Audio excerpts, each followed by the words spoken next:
'cause I'm gonna have a cocktail, vodka and ginger ale.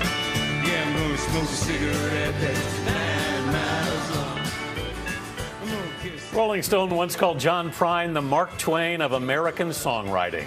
Prine died yesterday in Nashville from complications of the coronavirus. He was 73. Prine received a Lifetime Achievement Award at the Grammys earlier this year. His brilliant songs are still with us, along with the respect he earned from other music greats. Broken hearts and dirty windows. John Prine was a gifted storyteller whose songs were hailed by peers like Bob Dylan as Midwestern mind trips to the nth degree. I get my mail in Tennessee. My wife, my dog, and my kids and me. Prine's tunes have been sung by Bette Midler. Hey, hello in there. Hello. Johnny Cash. Sam Stone's Welcome Home. And Bonnie Raitt. Make me an angel that flies from Montgomery. Last year, Raitt sang that country classic with him at the Americana Annual Honors. To believe in this living is just a hard way to go. Prine grew up outside of Chicago.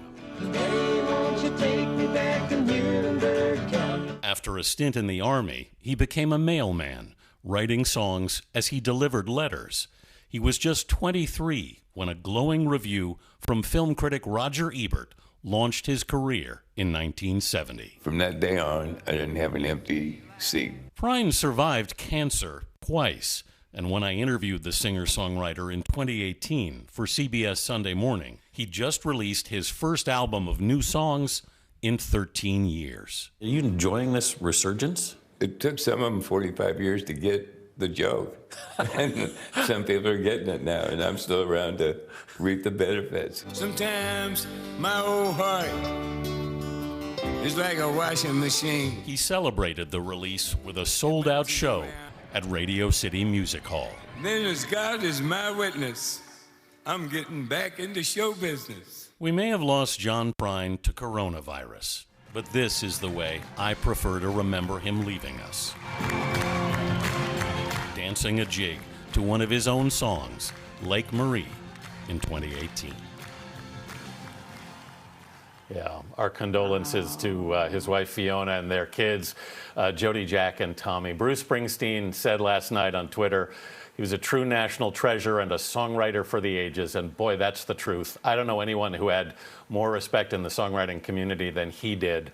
He had a whole generation of acolytes like Casey Musgraves and Dan Auerbach of the Black Keys.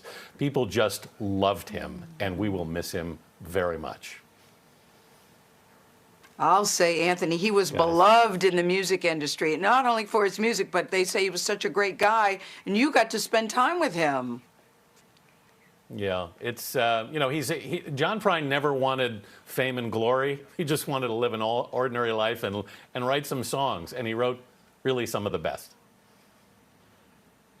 Yeah, he will be missed. Thank you, Anthony.